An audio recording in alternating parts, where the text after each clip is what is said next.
So let's see what we got. I apologize. I can't quite get one of the cards in frame, but I'll hold them up, as you know. On the bottom of the deck, we have Hawk energy.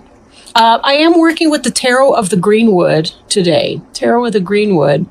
I did not bring out the book, but to show you like who the authors of the deck are. I'm not even sure if this deck is in print anymore, but at any rate, this is the Knight of Arrows, and Arrows is the air suit in this deck. That's Gemini, Libra, or Aquarius, possibly. Knight is about forward-moving energy. It's about taking an idea and manifesting that. Like, say you've had a business idea, this is about you putting it forward. For some of you, it could be that there's a person, maybe younger than yourself, maybe not, but somebody who is one of those air signs or who operates in that energy, like a thinking kind of a person, an intellectual type who is coming into your life, playing a role. It could be that the truth is out in a situation. It could be that you are making a decision and about to act on that decision coming forward. So we'll see how this energy plays out. Note that Hawk is gifted with vision. Not just any kind of vision. They are elevated at a plane above. So Hawk is representative of people who can kind of see the bigger picture. Like they see, because their viewpoint, their vantage point is so far back, so far up above the scene, they see things that the person on the ground can't necessarily see. So if this is you, this is about you having that vision and that guidance to know what to do in your situation. If this represents somebody else, it could be somebody like that. Maybe there's an advisor or somebody in your life who can act in that way that might help you make choices. Because this is your birthday season, this is a time of new and fresh starts for you, even though technically the earth is coming to its close in the fall here as we transition into the winter months. And certainly Scorpio is very much about the symbolic death, the death of the earth, the death of the season, the death of the summer, and it's setting the stage for the beginning of the year to be able to come upon us in Capricorn and Aquarius season. So but again, viewpoint, vantage point, being able to understand and see the bigger picture, because you see more of the moving parts than the average person with their feet on the ground. Oh, I'm going to have one of those days I can't pick up the cards. Two of Wands really has to do with this decision that you've had to make. And this is your recent past, kind of what's on your mind. You know, you've had some things you've really kind of needed to sort through. Some kind of a choice that you're trying to figure out what you want to do with. We have this Ten of Wands here as well. And the Ten of Wands being responsibility and the burden that you've had to shoulder. You know, I look at this card and I think back pain. That could be me talking to me. But this has to do with some of that. There's a lot on your plate. You got a lot going on and you're trying to make some kind of a decision. How do I best ease my burden? How do I put down all of this weight so that I can move on, right? The teepee in the background and the hearth fire over here are kind of indicative of home and family issues. So the responsibilities that you're taking on may be about trying to keep your family together, afloat, food on the table, work and responsibility issues. Now, note that both of these are fire signs. So these have to do with your passion. This is your get up and go. And this is, it's more than a MIC job. It's more about the career that kind of keeps you afloat. Not that there's anything wrong with that. Sometimes we do need our MIC jobs, you know, to do. But as long as we keep the higher picture, the bigger picture in our mind, what is it that we're working for? And we're taking care of those. And that's kind of what we're seeing here in the responsibility. A lot of you are kind of going through the grind day to day, but you're keeping your vision that there's something else out there. And you may have those options. For some of you, this could be about leaving a job or finding a new job or having a choice of two new jobs that you can do to let go of some of this burden of responsibility and move on to your next better thing, more pay, better job, better hours, better, you know, just overall better for you.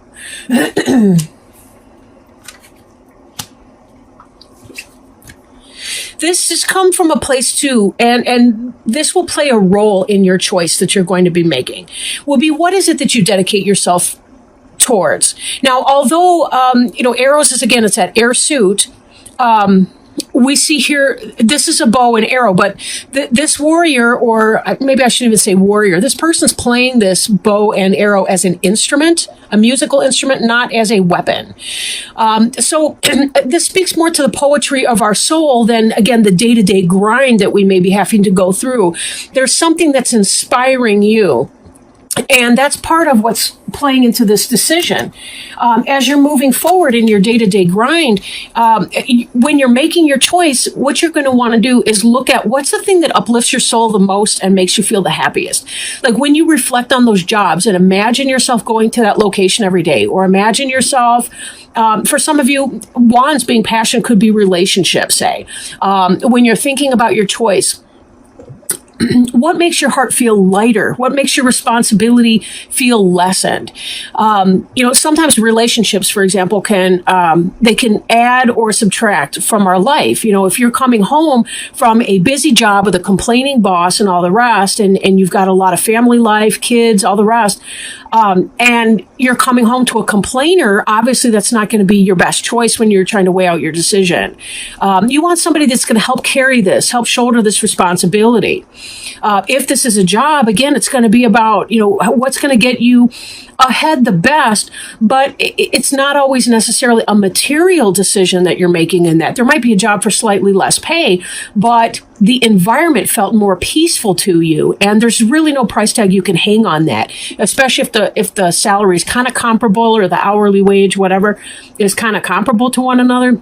But this is about you choosing which of these makes the best sense for you so that you can ease up on this burden, and really stepping back and taking a good look at what that means is going to help you with your decision. We also see in here this center card here, which is the rest card. And this is all about meditation. You look at the arrows in the ground, and that has to do with, it's kind of symbolic of the 4 posts of the bed. We've got this butterfly here. This is about transformation. When you think about how a butterfly comes about, and it's been so long since I had whatever science class in elementary school where they learned about this crap, like a pupa or whatever it was. We got this worm, essentially. It has to create a cocoon. It goes into that cocoon by itself before it can emerge from that into this beautiful butterfly, where then it is flying up. And remember, from that height, that's where you can see from a better point of view. We don't have to literally transform into a hawk or a butterfly to be able to get the heightened point of view and the better overview. We can do this just resting in our bed, resting in our sacred place, as we contemplate what is in our best interests to do. For some, it's not even... You can do, for example, a walking meditation. Sometimes it's when you're folding clothes, or when you're on a walk with your dog, that all of a sudden you'll start receiving downloads from source, and you'll just know what to do. Some flash of insight or wisdom will come to you. If you feel like, well, Val, I really don't have great intuition or psychic ability, nonsense. Everyone has it. It's just, do we block it from coming in? It's your birthright to have that. Every person does. But you do have to invite that in as well. If you want spirit to help you, if you want to connect with your higher self, you want to connect with source, God, however you define or describe, it's really just kind of about plugging in. That's all you're doing here is plugging in. Even in the concept of rest, if some of this other stuff is a little scary for you to try, sometimes just in allowing our body to restore itself, we kind of get that sense of what we want to do with it. But tapping into the things that help you understand what is in your best interests, that's really what this card can represent for you. Now, on your mind, you may be thinking about doing the same old. And I think that this kind of plays in with your choice, your decision that you have to make. You're thinking you got to do the same stuff, different day. For some of you, you might be thinking about going back to school. This moon in the background, this full moon, is about manifestation, creation, spirituality. You'll notice I can't tell if these are rocks or wood figures or whatever, but they're kind of human shaped if you look at them right.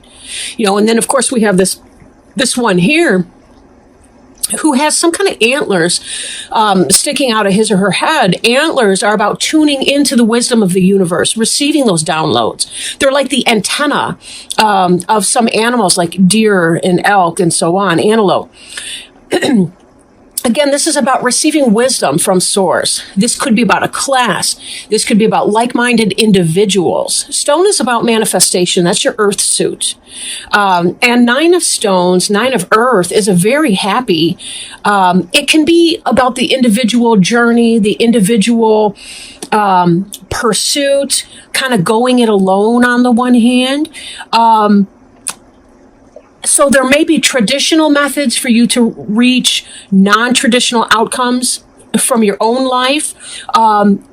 Don't be afraid, though, to break out of your typical mold. If it hasn't worked for you in the past, trying these same types of jobs, the same types of employers, and the same whatever, it may be that you're about bursting into a completely new direction. And that's where you're going to want to tap into this idea of rest and meditation from the 4 of arrows so that you can achieve that more easily and more fluidly. There's no struggle that this person's going through in the 4 of arrows card here. This isn't about struggle. 9 of stones could be seeking the advice of a counselor or a doctor or a friend. It could be, taking some kind of a class, even if it's, not the typical type of class that you would be taking, or seeking out something new. Right? Building on a foundation, making that decision, knowing that there's a decision to be made and embracing that, right? We have to change. It's just the way that it is. Now, some of the ground of this current situation is ecstasy. For sure. I like this card a lot better than some of the 5s in other decks I work with, because 5 has to do usually with some kind of a struggle. Not here. This is about celebrating. This could be your birthday celebration that you're going through right now. This is about cups being water. It's the water suit. It's joy, but you'll notice the spirals, the red and orange and yellow colors. That's very much a fiery element as well. What brings your blood to a boil, right? That's what this is about. It could be sexual ecstasy for those of you who are experiencing new or rekindled passion in your relationship. This can be about discovering what brings that passion into your life, right? Because this dedication piece here is in part about figuring out what brings you to a boil, what makes you feel the happiest in your life. When do you feel the most grounded, the most secure, but also the most excited about your life? When are you taking steps that make you want to live your life, right? What does that look like for you? Now, moving forward, we have the pole star, and this is kind of the sign of Aquarius, in a sense, right? It's the star in others. They call it the pole star because they're thinking of the North Star in the Northern Hemisphere, the Southern Cross in the Southern Hemisphere. But the pole star is really about following your destiny.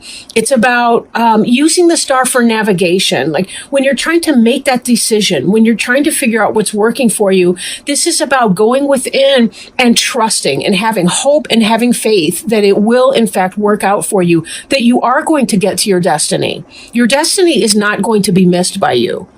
If it's your destiny, by definition, it will be coming to you. However, we need to learn to fight our destiny less and celebrate the things that we enjoy, because tapping into that energy is the very thing that releases us from our fears and our unnecessary suffering to be able to get us to that new place. Now, for some of you, you may be having some health issues. This also indicates that there's a clearing up of that. If you're feeling burdened, and we know that you have been because we've seen this 10 of Wands responsibility card over here, those of you that have been feeling burdened, maybe this is about getting up and doing some dance, balancing your rest, your school, your work, your home, and your playfulness, tapping into your playfulness to help guide you to that spot where you need to be, right? You will be led where you need to go. If it's for you, it will not miss you at all. So don't think you're missing opportunities. We do have to make decisions about some of the ordinary kinds of things that we deal with in our life. That's just kind of the way of it. But all roads lead to Rome, so to speak, and you will find yourself getting to the essential points in your life. And you're in a really good place to do that. I mean, it does look like you're having some fun. You've got some passions going on in spite of whatever responsibilities you might be, hiccups you might be feeling. We also see with this new energy that's coming in for you, if it's not here already, the Queen of Wands is Aries, Leo, or Sagittarius person.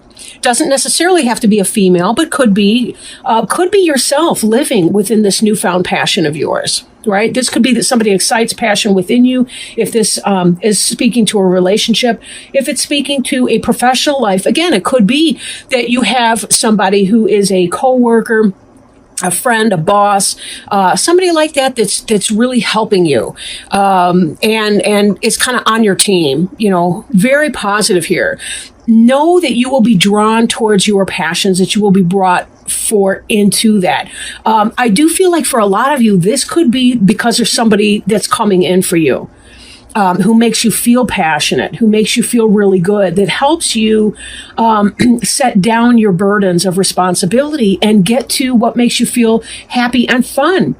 The last card here that we have is the Page of Cups, which is the Kingfisher. The Kingfisher has a whole history of romantic relationship. In fact, somebody who, I can't remember the exact details of the story, but someone was turned into a kingfisher by their lover's father, who was angry about the relationship or something like that. I forget what. But anyhow, the kingfisher is a beautiful iridescent bird. You'll notice that he's brought this cup. They do dive deep down into the water to fish, and this cup has a big old fish in it. Now, the kingfisher's iridescent, like their feathers are kind of like a hummingbird feather, where they glow in the sunlight. They refract the sunlight, so that they're really these bright, bejeweled looking birds. They're absolutely beautiful.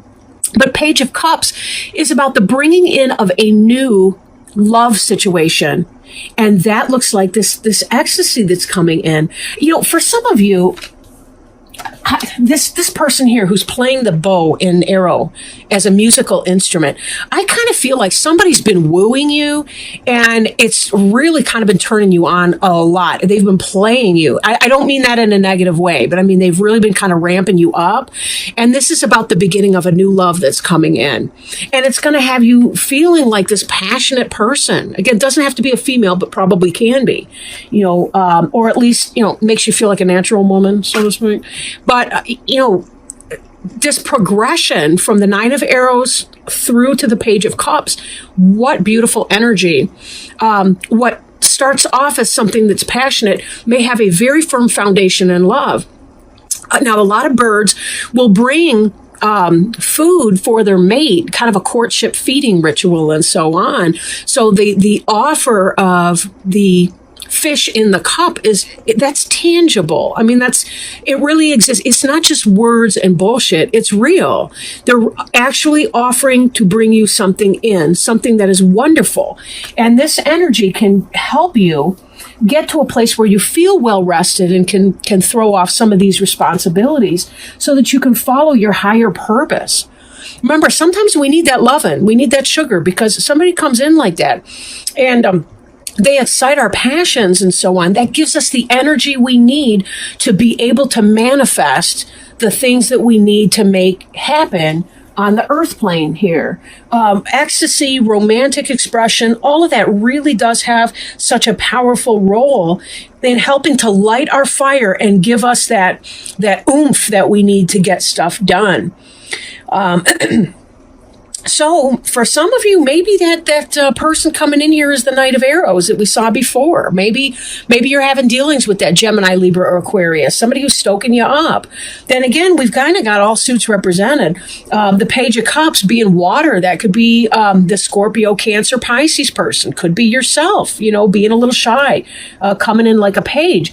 But for a lot of you, you're coming in like the Queen of Wands here. That's Aries, Leo, or Sagittarius. So, again, even with the earth sign, we did see some of the earth sign with this 9 of stones. And that has to do with you taking care of your own stuff on a material plane, because this, to me, feels like a new love for some of you. Feels kind of like a new relationship. So you may not have that, we can share bills kind of relationship just yet.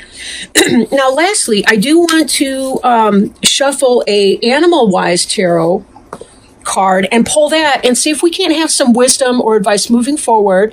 I don't know. This is another deck. I'm not sure if it's in print. I've had most of these decks I've got for a very long time, this being one of them. But let me shuffle this and see if we can't have some guidance in that area. I'll read you what the book says about it. But this is really exciting. What a birthday present, right? If it's not an actual relationship for some of you, maybe you're already involved with someone, this is really kind of about rekindling what your passion is and taking that time to really discover, when have I felt the best in my life? When have I felt the most direction in my life? Oh my goodness, look at this jumper we had just now. Okay, I will hold this up in a wee moment. Just a wee second here. Page of Shapeshifters, right? Caterpillar, good luck and new birth. And isn't that what we're seeing right here with this rest card? We got the butterfly coming in here. So, didn't we need to see this one today? It's kind of long, but I'll go ahead and read it because this book is just amazing. I love this book. In insects, the eggs hatch to become larvae, the second stage of metamorphosis. The larva is the caterpillar of butterflies or moths, and during this stage it feeds to strengthen itself and achieve a new foundation before the chrysalis or cocoon stage begins. I was wondering, I was kind of confused there for a minute. In the egg and larva stages of life activities, we give birth to new ideas and new creativity. They are then worked with, shaped, and honed into a foundation that will allow a new expression of life. Caterpillar represents new birth and new foundations and are a symbol of good luck in the early stages of our new endeavors. And didn't we see that was a new endeavor with that Page of Cups? That's new energy coming in. Caterpillars use their feet to taste the plants first and make sure they are suitable. For this reason, caterpillars remind us to test the waters a little first before jumping in. Caterpillars are very fussy eaters, usually restricted to one food plant or one group of related plants.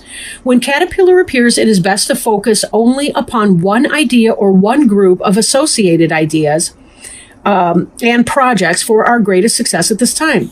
Caterpillar usually signals a need for gentle and quiet approaches to our activities and endeavors.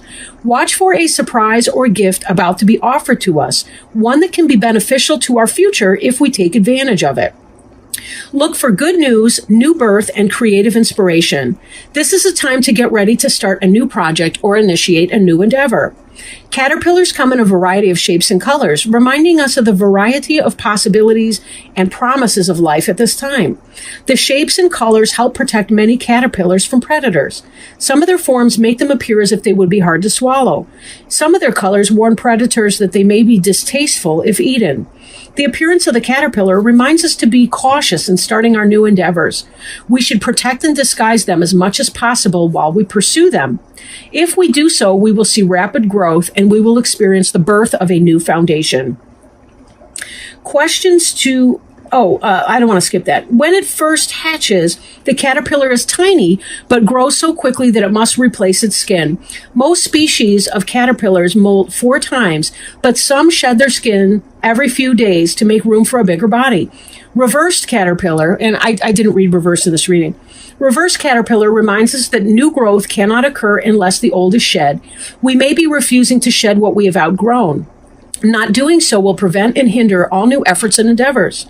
The reverse caterpillar usually indicates obstacles within our path. Perhaps a person or persons are blocking our growth. We must look at things and people around us realistically at this time. Failure to do so will slow down our progress. Some questions to ask. Are we trying to do more than we should? Are we scattering our endeavors, trying to feed on too many things right now? Are we hanging on to what or whom we have outgrown? Are we being lazy and not working toward our goals? Are we trying to skip stages within our endeavors, or are we looking for shortcuts? Are we brushing aside help and offers of help? Are we lacking self-discipline or letting others distract us from our tasks?